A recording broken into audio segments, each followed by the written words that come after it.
افغانستان میں ایک مرتبہ پھر طرز حکومت میں تبدیلی واقع ہو رہی ہے۔ افغانستان کو برطانیہ سے آزادی حاصل کیے ہوئے تقریباً 100 سال کا عرصہ مکمل ہو چکا ہے۔ ان 100 سالوں میں جہاں افغانستان میں اور بہت سی تبدیلیاں آئیں، وہیں پر اس کا قومی جھنڈا بھی تقریباً 18 مرتبہ تبدیل ہوا۔ آئیے ہم پچھلے 100 سال میں افغانستان کے جھنڈے میں ہونے والی تبدیلیوں کا تفصیل سے جائزہ لیتے ہیں۔ 1901 سے 1921 تک کا جو عرصہ تھا، اس میں حبیب اللہ خان نے امارات افغانستان پر تقریباً 20 سال تک حکومت کی۔ اس کی حکومت کو برطانیہ کی حمایت حاصل تھی۔ اس نے اپنے والد کے ٹھوس سیاہ جھنڈے کو ایک مہر کے ساتھ تبدیل کر دیا، جس میں مسجد کو 2 تلواروں کے اوپر دکھایا گیا تھا اور جس میں ایک چادر چڑھائی گئی تھی۔ 1921 میں امارات افغانستان نے پرنس امان اللہ خان کی قیادت میں مکمل طور پر برطانیہ سے آزادی حاصل کر لی۔ پرنس امان اللہ نے جھنڈے میں زیادہ تبدیلی کرنے کی بجائے پھولوں کی جگہ ریڈیشن اوکٹاگرام لگا دی اور تلواروں کا سائز چھوٹا کر دیا۔ شاہ امان اللہ نے 1926 میں مملکت افغانستان کا اعلان کر دیا۔ جھنڈا اور نشان بدل گیا، اوکٹاگرام کی جگہ چادر چڑھا دی گئی اور مسجد کے محراب کا منہ مکہ کی طرف کر دیا گیا۔ تاریخ دانوں کے مطابق شاہ امان اللہ کے دور میں جھنڈے میں کئی مرتبہ تبدیلی واقع ہوئی۔ 1929 میں شاہ امان اللہ کے خلاف بغاوت ہوئی، جس کے نتیجے میں اسے ملک چھوڑ کر بھاگنا پڑا، لیکن جانے سے پہلے اس نے اپنے بھائی کو تاج پہنا دیا، جسے چند روز بعد ہی دستبردار کر دیا گیا۔ حبیب اللہ کالکانی نے اقتدار سنبھالا اور ایک مرتبہ پھر جھنڈا تبدیل ہو گیا۔ اب یہ جھنڈا 3 رنگوں میں تبدیل ہوا، جو 13ویں صدی میں منگول افواج پر حملہ کرنے والے پرچم کی مانند تھا۔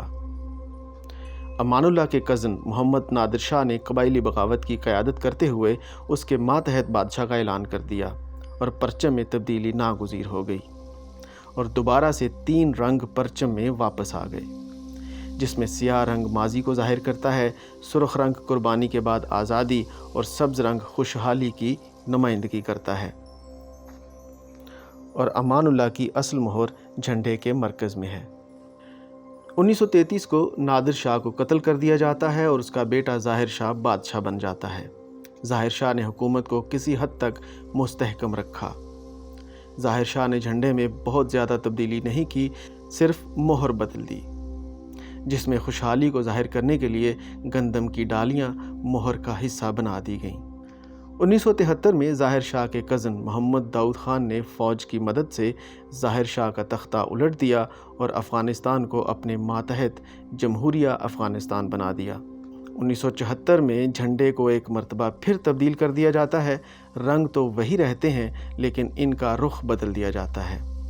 کونے میں ایک عقاب اپنے پروں کو پھیلا کر اپنے سینے پر محراب دکھاتا ہے اور اس کے چاروں طرف گندم کی ڈالیاں ہیں۔ 1978 میں داؤد خان کمیونسٹ بغاوت میں مارا جاتا ہے اور نور محمد ترکئی صدر بن جاتا ہے۔ جھنڈا سرخ رنگ میں تبدیل ہو جاتا ہے اور کونے میں مہر کو تبدیل کر کے خلق لکھ دیا جاتا ہے۔ ستمبر 1979 میں حافظ اللہ امین نے ترکئی کو قتل کر کے حکومت پر قبضہ کر لیا۔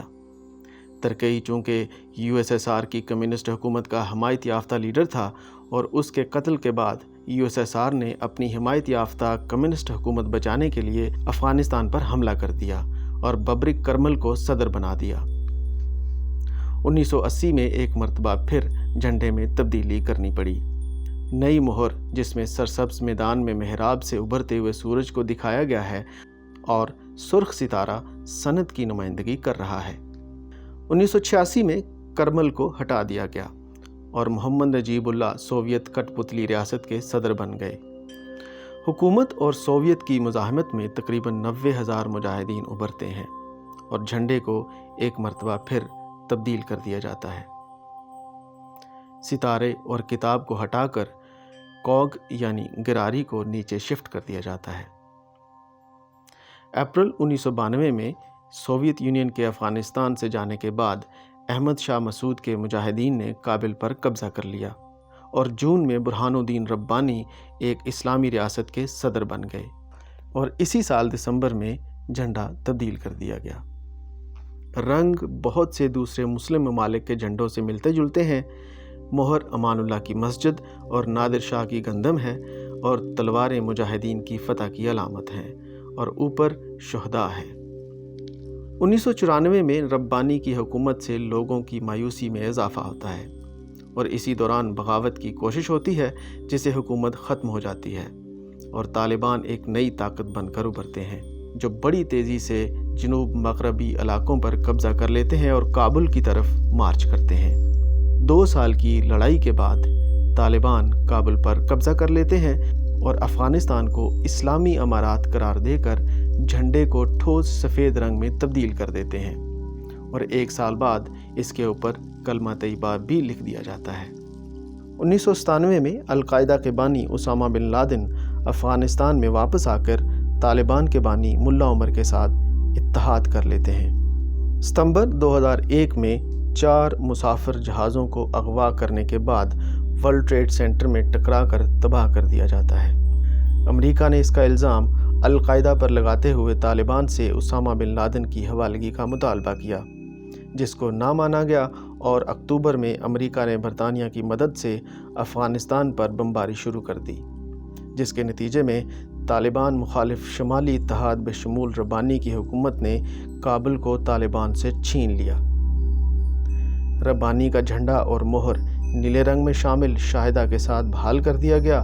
طالبان مغربی افواج اور کابل حکومت کے خلاف طویل مہم چلانے کے لیے پیچھے ہٹ گئے۔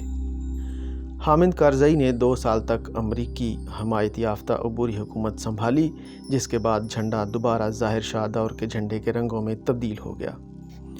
2004 میں متنازع الیکشن کے بعد حامد کارزئی افغانستان کے صدر بن گئے، اور افغانستان کو اسلامی جمہوریہ قرار دے دیا گیا۔ انہوں نے جھنڈے میں بہت زیادہ تبدیلیاں نہیں کیں۔ 2014 میں ایک اور متنازع الیکشن کے نتیجے میں اشرف غنی صدر بنے، اور 2019 اور عبداللہ اور اشرف غنی کا الیکشن تنازع شدت اختیار کر گیا، لیکن اشرف غنی کو صدر بنا دیا گیا۔ 2020 میں امریکہ اور طالبان کے درمیان ایک امن معاہدہ ہوا، جس کے نتیجے میں نیٹو افواج کا انخلا ممکن ہوا، جس سے ایک سیاسی اور فوجی خلا پیدا ہو گیا، اور طالبان نے اسی کا فائدہ اٹھاتے ہوئے اگست 2021 کو کابل فتح کر لیا۔ اب دوبارہ سے افغانستان کے جھنڈے میں تبدیلی متوقع ہے، جس پر افغانی احتجاج بھی کر رہے ہیں۔ اب دیکھنا یہ ہے کہ اس بار بھی صرف جھنڈے میں ہی تبدیلی ہوتی ہے، یا پھر لوگوں کی زندگی بھی جدید دنیا کی طرح تبدیل ہو جاتی ہے۔